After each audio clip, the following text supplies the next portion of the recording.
Kalbu itu kalau sudah tersentuh nama Allah, maka ada beberapa efeknya. Pertama, seperti yang disebutkan dalam surah Al-Anfal, wajilat qulubuhum, disebut nama Allah, kalbunya bergetar. Ada Pak, bergetar. Makanya orang mengatakan, murid-muridnya Imam Junaid, kalau Junaid sholat, kami mendengar gemuruh jantungnya. Kedengeran Pak, tapi nggak selalu, terjantungan lagi ya. Makanya ada orang kalau zikir pingsan Pak. Kenapa dia pingsan? Karena jantungnya nggak beraturan. Nggak beraturan ya. Saya dulu waktu umur 13-14 tahun sering pingsan kalau zikir. Tahu-tahu udah orang-orang udah nggak ada di masjid ya. Apa yang kita baca? Kita cuma baca la ilaha illallah, bergoncang dalam ini, pingsan. Dan itu berbulan-bulan. Orang bilang saya, wah ini orang udah nggak beres nih gitu. Hampir aja dibilang gila kita Pak. Untung nggak jadi ya. Untung waras lagi. Untung normal lagi. Sampai kuat jantung itu. Itu yang pertama. Yang kedua, kalau tadi jantungnya, sekarang badannya yang bergerak. Dalilnya surat Az-Zumar ayat 23. Dibacakan ayat-ayat Allah, zikrullah taqsya'irru minhu, bergetar ya, bergetar karenanya. Karena taqsya'irru ini bisa diartikan juga bergerak karena nama Allah, karena ayat-ayat Allah, karena Al-Quran, karena zikrullah. Kulit juludul ladhina yakhshawna rabbahum, qalbu, kulit orang yang dia takut kepada Allah. Jadi tubuh jasadnya ikut bergetar.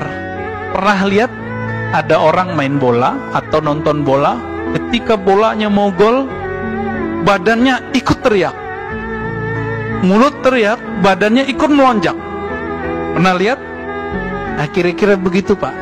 Ketika kalimatullah ini dibaca oleh si fulan ini, dan dia tahu tekniknya, diajarkan oleh gurunya yang bersanad kepada Rasulullah, lalu dia hunjamkan ke kolbunya. Di saat kalimah itu mau masuk ke dalam kolbu, terjadilah hentakan.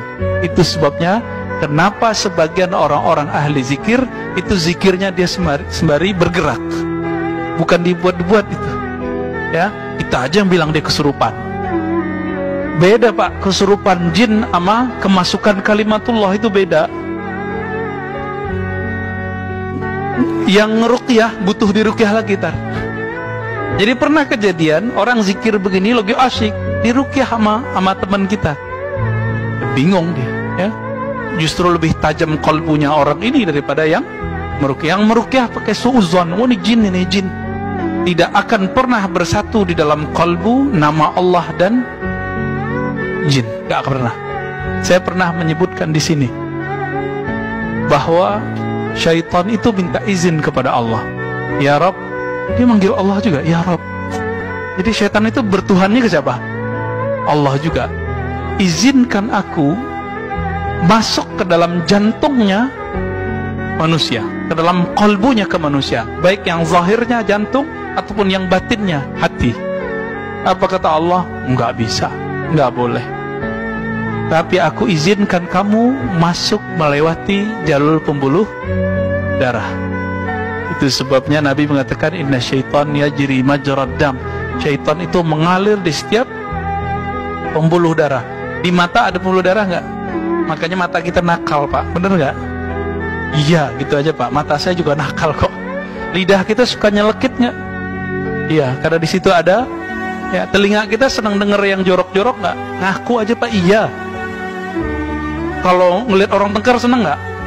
Seneng. Oh, antum kan suka ngelihat beda berita, perang berita. Ya udah naik dikit. Kalau dulu perangnya perang fisik, adu ayam, sekarang adu orang, adu opini.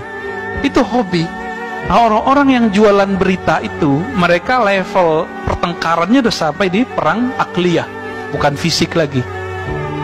Nafsiyahnya yang bermain itu. Dan mereka makan dari situ Pak, dari ngadu domba orang itu, menyebar hoax, menyebar opini-opini yang tidak sahih. Ya, na'udzubillah min dzalik.